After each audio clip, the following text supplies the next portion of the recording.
పాలమూరు జిల్లాలోని జూరాల ప్రాజెక్టుకు వరద ప్రవాహం కొనసాగుతూనే ఉంది. గత సీజన్తో పోలిస్తే 40 రోజుల ముందుగానే కృష్ణానదికి వరద ప్రారంభం కాగా దాదాపు 100 రోజుల నుంచి 910 టీఎంసీలకు పైగా వరద వచ్చినట్లుగా అధికారులు చెబుతున్నారు. జూరాల హైడల్ పవర్ ప్రాజెక్టులో టార్గెట్కు మించి విద్యుత్ ఉత్పత్తి జరిగింది.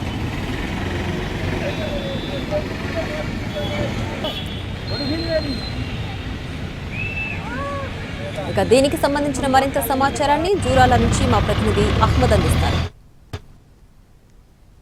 జిల్లాలోని జూరాల ప్రాజెక్టుకి వరద ప్రవాహం కొనసాగుతూనే ఉంది. గత సీజన్లతో పోల్చుకుంటే 40 రోజుల ముందుగానే జూరాల ప్రాజెక్టుకి వరద ప్రారంభమైంది. అయితే మే 20 తేదీ నుంచి ఇప్పటి వరకు దాదాపు 100 రోజుల వ్యవధిలో 910 టీఎంసీల వరద జూరాల నుంచి దిగువకు పోయినట్లుగా అధికారిక లెక్కల ద్వారా తెలుస్తూ ఉంది.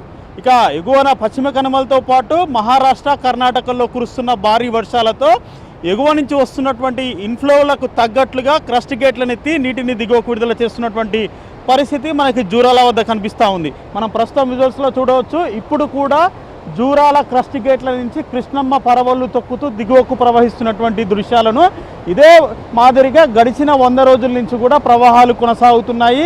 ఎగువ నుంచి వస్తున్నటువంటి ఇన్ఫ్లోలకు తగ్గట్టుగా క్రస్ట్ గేట్లను పెంచడము, క్రస్ట్ గేట్లను తగ్గించడం చేస్తూ అధికారులు ఎప్పటికప్పుడు ఇక్కడికి వచ్చినటువంటి వరదని దిగువకు విడుదల చేస్తున్నారు. అయితే ఎగువన ఉన్నటువంటి ఆల్మట్టి, నారాయణపూర్ ప్రాజెక్టులకు కూడా ఇలాంటి పరిస్థితి ఉంది.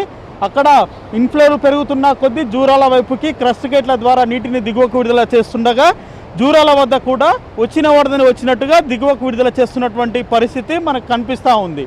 ఇక జూరాలపై ఆధారపడి ఉన్నటువంటి భీమా, నెట్టెంపాడు, కోయిల్ సాగర్ ఎత్తిపోతల పథకాలకి నీటిని విడుదల చేయడంతో పాటు రామన్పాడు మంచినీటి జలాశయానికి కూడా నీటిని విడుదల చేస్తున్నారు. ఇక జూరాల కుడి ఎడమ కాలువల ద్వారా ఆయకట్టుకు సైతం నీటిని విడుదల చేస్తున్నటువంటి పరిస్థితి ఉంది.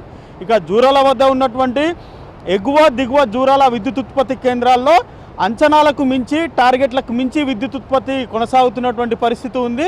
610 మిలియన్ యూనిట్ల విద్యుత్ ఉత్పత్తి టార్గెట్గా ఉండగా ఇప్పటి వరకు 618 మిలియన్ యూనిట్లకు సంబంధించి విద్యుత్ ఉత్పత్తి కొనసాగినట్లుగా అధికారులు చెప్తున్నారు.